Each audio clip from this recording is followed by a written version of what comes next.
Discuss करेंगे। तो इस प्रॉब्लम में हमें क्या दे रखा है कि एक ये रॉड है मास एम का, जिसका लंबाई आपका एल है, और एक यहाँ एक दूसरा मास है एम है, जिसके अंदर एक होल है, और जो थ्रेड है इससे पास हो सकता है विथ सब फ्रिक्शन। अगर इसमें कोई फ्रिक्शन नहीं होगा तो क्या होगा कि एम और कैपिटल एम और एम दोनों क्या होगा कि नीचे की ओर आपका free fall with the acceleration of gravity नीचे की ओर फॉल होगा। क्योंकि इसमें फ्रिक्शन है तो उस फ्रिक्शन फोर्स के चक्कर में इस रोप में एक टेंशन लगेगा, उसी टेंशन को हमें निकालना है।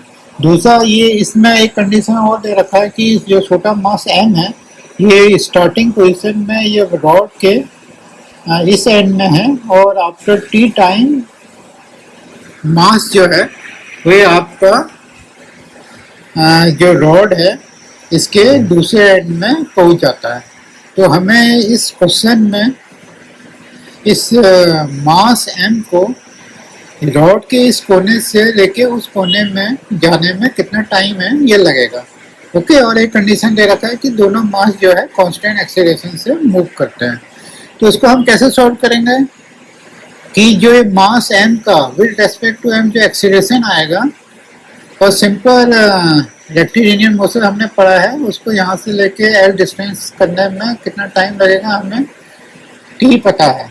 उस कॉन्सेप्ट को लगाते हुए इस क्वेश्चन को हम सॉल्व करेंगे। सपोज मास एम का एक्सीलरेशन a1 है और मास 2 का एक्सीलरेशन a2 है, तो मास एम का with respect to capital mass m कितना एक्सीलरेशन होगा a21, इतना ही होगा ना।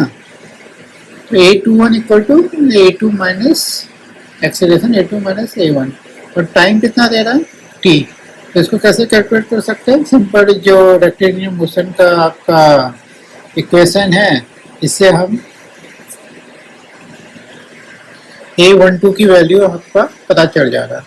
आपका a12 की वैल्यू जब हमने पता चल गया है तो ये हमारा एक एक्सीलरेशन का वैल्यू निकल गया, ये क्वेश्चन नंबर 1 हो गया।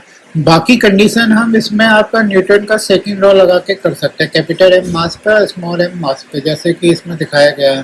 ठीक, उससे हमारा 3 वेरिएबल हो गए हैं a1, a2 और t। ओके, तो तीनों वेरिएबल को हम कैलकुलेट कर सकते हैं with the help of equation 1, 2 and 3। और जो टेंशन T होगा ये आपका फ्रिक्शन फोर्स के बराबर है।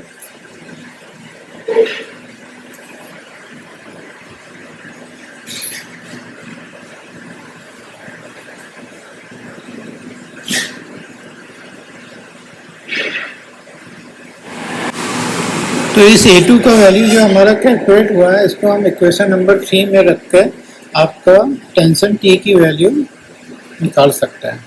और यही T जो आपका छोटे मास m में जितना फ्रिक्शन लगेगा उसको डिनोट करता है।